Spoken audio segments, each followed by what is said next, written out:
17장 5절 거기 나와요. 그래서 그런 사람들이 뭐 하냐면 사악한 입술의 사람이거나 사악한 입술의 말을 잘 듣는 사람들 있잖아요. 그 사람들이 가난한 자를 조롱한단 말이에요.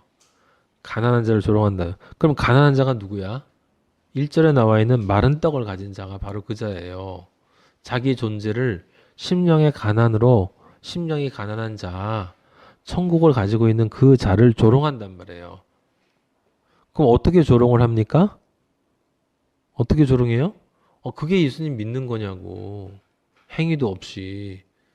예? 모여가지고 앉아서 성경 공부만 하고 있으면 그게 예수님 믿는 것입니까? 당연히 예수님 믿는 거 아니에요. 성경 공부를 해야 잘 믿지. 그때 제가 마리아와 마르다 비교하면서 얘기해 줬잖아요. 마태복음에서 잘 들어야 잘 행동한다고. 잘 들어야 잘 행동한다고요. 아버지가 보시는 진짜 행위는 이거를 혹시 듣는 분 있으면 여러분도 마찬가지지만 제발 나중에 아버지가 분명히 건드리실 것이기 때문에 정말 잊지 말아야 될 건 아버지가 보시는 진짜 행위는 보이지 않는 행위예요. 보이지 않는 행위. 보이지 않는 행위. 제발 보이지 않는 행위. 남들한테 보이지 않는 행위. 내 안에서 일어나는 행위들이 있어요. 내 영과 혼과 육의 행위. 남들에게 안 보이는 행위들. 그러니까 혼자 있을 때 자신이 하는 그것도 겨우 육의 행위밖에 안 돼요. 예. 그리고 혼자 있을 때도 아버지한테 가리는 게 있어. 그게 내 마음의 행위가 있고, 예? 우리는 하나님 아버지의 아들이 여러분의 성령이 내 안에 있는 존재가 맞다면 영의 행위는 나쁜 일이 있을 수가 없는 거예요. 그건. 그래서 아들인 거지. 그러니까 마음하고 몸은 따로 노는 거라고. 그래서 끊임없이 회개를 해야 되는 것이고 하나님 아버지 앞에 납작하게 엎드리고 그리고 늘 다시 나오고 아버지의 사랑을 다시 느끼고 그리고 아버지의 사랑 앞 십자가 앞으로 또 나아가서 하는 거잖아요. 그렇게 되어야 되는 거죠. 근데 그 속에 있는 그 영이 하나님 아버지가 모르는 것을 하려고 하는 인간은 아직 하나님 아버지와 관계가 없는 존재란 말이에요. 그죠? 실제 그런 사람은 이 마음의 죄를 짓거나 행위의 죄를 져도 이 영적 양심의 그 고통을 겪지를 않아요. 겪는 척 하는 거지. 같이 모여서 기도할 때는 겪는 척 해요. 근데 이제 혼자 할 때는 그냥 넘어가지.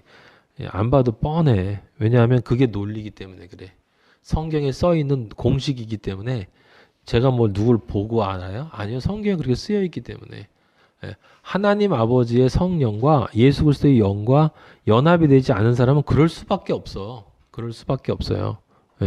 우리가 이렇게 모여 있을 때와 모여 있지 않고 각자가 자기 자신의 길에서 삶을 살아갈 때, 살아가는 동안 24시간 동안 내가 무엇을 하고 하는 동안 무슨 생각을 하고 누구를 만나고 뭘 걱정하고 뭘 염려하고 이런 것들을 가만히 보면 그러면 자기가 더 잘 알아 사실은. 근데 그것도 잘 안 본다고. 왜냐하면 자꾸 외면하고 싶기 때문에. 이 가난이라고 하는 것이 여러분도 알지만 성경에는 두 가지 의미가 있는 거예요. 두 종류의 가난이 있죠. 복된 가난이 있고 저주의 가난이 있어요. 아까 그 가난한 과부의 헌금이 나와 있고 근데 복된 가난은 뭐예요? 그 가난한 과부처럼 심령이 가난한 존재가 되는 게 복된 가난인 거고 심령이 자기로 가득 차 있는 존재가 저주의 가난인 거야. 왜냐하면 거기에는 뭐가 없기 때문에? 그리스도가 없기 때문에. 그리스도가 없는 게 진짜 가난이란 말이에요. 그게 저주의 가난이죠. 저주의 가난. 그래서 그 가난한 자를 조롱하는 자는 그를 지으신 주를 멸시하는 자다. 왜? 가난한 자 안에는 성령, 예수 그리스도의 영이 들어가 있는데 예수 그리스도를 조롱하고 있단 말이에요. 이 인간이. 당연하지. 사람의 재앙을 기뻐하는 자. 여기 사람의 재앙을 받을 때 이 재앙이라고 하는 것이 그리스도인으로서 가난한 자로 자기 자신이 하나님과 연합된 자가 재앙을 받을 수 있어요? 없어요? 받을 수 있죠. 욥이 있었잖아요. 욥이 재앙을 받았는데 사실은 걔네들이 기뻐했다니까 속으로. 인간이 그래요. 인간이 그렇단 말이에요. 그래서 그 기뻐하는 자는 형벌을 면치 못한다라고 하는 거예요. 왜 그러냐면 그들에게 실제 이 사람에게 있는 것과 똑같은 것이 있다면 그렇게 느낄 수가 없는 거거든. 그럼 어떻게 돼야 돼요? 그런 사람으로 자라나야 된다. 지금 연단도 그 얘기고 연단 얘기가 계속 나온 게 뭐예요? 장성한 분량까지 자라야 되는 거지. 그래서 알듯 말듯한 말이 또 나온단 말이에요. 17장 6절에 보면 손자는 노인의 면류관이에요. 잘 봐요, 여러분. 이게 이해하기 되게 힘들어요. 예, 손자는 저 처음 보고 이게 무슨 말이야. 손자가 노인의 면류관이고 아비는 자식의 영화야. 자식이 아비의 영화가 아니고, 예? 노인이 손자의 면류관도 아니고, 이게 손자가 노인의 면류관이고 아비는 자식의 영화예요. 마태복음 18장 1절에 보면 여러분이 잘 아는 이야기가 있는데 그때 제자들이 예수께 나와 이르되 천국에서는 누가 크니까? 라고 얘기를 했어요. 그때 마태복음 다룰 때 제가 여러분들에게 얘기를 했는데 이 제자들이 한 질문 자체가 그들이 얼마나 작은가를 드러내주는 거야. 질문이 작은 질문이었고 존재가 작으니까 질문이 작은 질문이 나오는 거지. 그 작은 질문이 뭐냐면 천국에서 누가 크니까? 라고 하는 거예요. 천국에만 갈 수 있다면 얼마나 좋겠습니까? 예. 정말 그 확실한 티켓이라는 눈에 보이는 어떤 것이 있어서 그 티켓을 내가 하나를 가지고 있다 그러면 얼마나 좋겠어요. 예. 근데 아버지가 그런 티켓을 안 줘. 왜냐하면 그 티켓 가지고 딴짓할 것이기 때문에 나중에 그 티켓 보여주고 들어갈 거거든. 네 존재가 티켓이 되지 않으면 넌 들어올 수 없다는 거예요. 예? 근데 아버지의 사랑을 아는 자는 그럴 수밖에 없기 때문에 티켓이 될 수밖에 없는 거예요. 참 아버지가 얼마나 지혜로우신지. 가짜는 절대로 들어갈 수 없게끔 만들어 놨고 진짜는 아무리 들어가지 않으려도 들어갈 수밖에 없게끔 만들어 놓으신 게 하나님의 천국의 공식이야. 제자들이 작은 존재라 작은 질문했잖아요. 근데 예수님이 가운데 놓고 어린 아이들과 같이 되지 아니하면 그랬잖아요. 어린 아이들 제가 분명히 여러분들 말씀드렸어요. 어린 아이들이 아니라 어린 아이들과 같은 존재가 되어야 된다라고 하는 건 어린 아이들이 보여주는 속성 중에서 자기의 속성이 빠진 것들만 자기를 드러내고 자기 의견을 이야기하고 자기 욕망을 얘기하는 그런 것들 빼고 아버지만 따라다니는 것, 아버지가 없으면 우는 것, 아버지만 의지하는 것, 아빠한테 모든 걸 기대하는 것, 무슨 잘못을 해도 아빠만 있으면 좋아하는 것, 아빠가 용서해주자로 믿는 것, 그냥 절대 의존하는 거 있잖아요. 아빠와 같은 아빠에 대해서 나는 완전히 부정하고 그게 어린아이와 같은 존재예요. 근데 그 존재는 누구냐면 노인이 될 때만 된다 이 말이에요. 손자가 노인의 면류관이라고 하는 것은 이 노인이 되어진다는 건 무슨 뜻이라고? 이게 힘 빠지는 거라고 그랬죠. 108. 힘 빠지는 것. 노인이라는 건 장성하다, 장성했다라는 얘기고 결국 그리스도인이 자기를 온전히 부정한 존재가 되고 순수의 존재가 되면 그 순수의 존재가 가지고 있는 면류관이 바로 뭐냐면 야, 너 이제 어린아이 같이 됐구나. 이제 천국 가도 되겠다라고 얘기하는 거예요.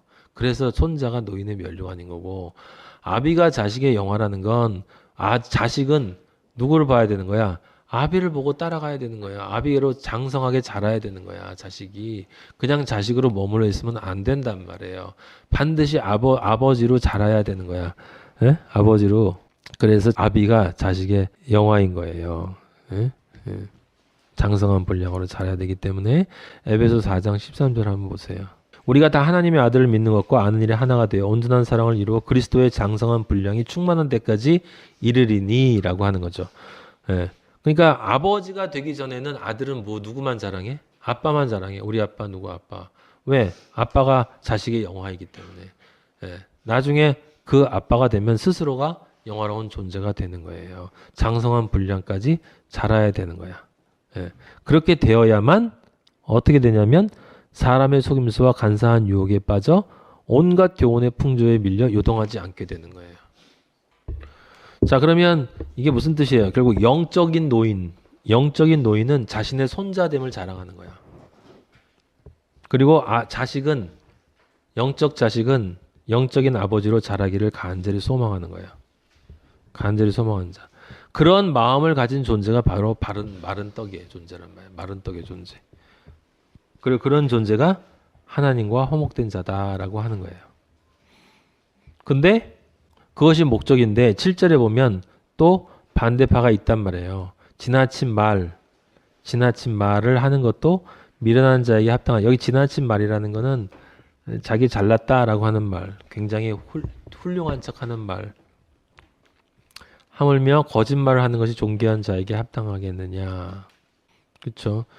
예배를 볼 때 얼마나 많은 사람들이 이렇게 지나친 말을 합니까? 엑셀런트한 말을 합니까? 예, 멋진 말을 해요. 뭐 근거는 없는데 말은 어떻게 잘한단 말이에요.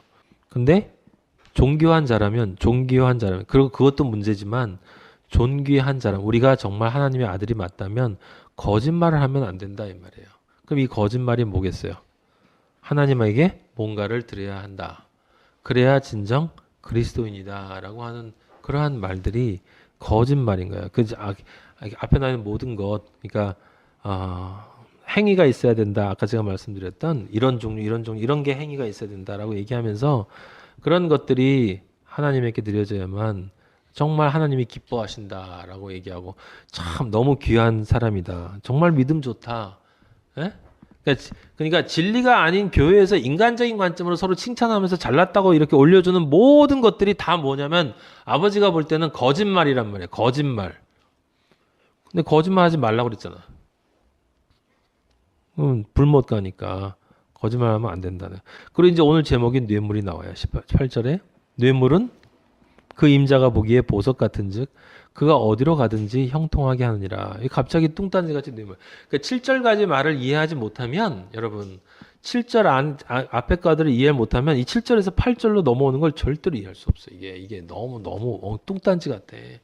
아버지가 숨겨놓으신 거기 때문에 이 뇌물이라는 말은 킹 제임스 버전에서는 이걸 기프트, 선물이라는 단어로 써놨어요. 근데 어쨌든 상관이 없어요. 이렇게 쓰나 저렇게 쓰나. 제가 늘 말씀드리지만 번역이 어떤 것은 중요하지 않아요. 그리스도인은 다 그 안에서 은혜를 찾으면 돼. 다른 은혜여도 괜찮아요. 하나님 아버지는 그런 거 신경 쓰지 않으셔. 중요한 건 예수 그리스도의 십자가로 읽느냐 안 읽느냐가 중요한 거야. 아시겠어요? 예.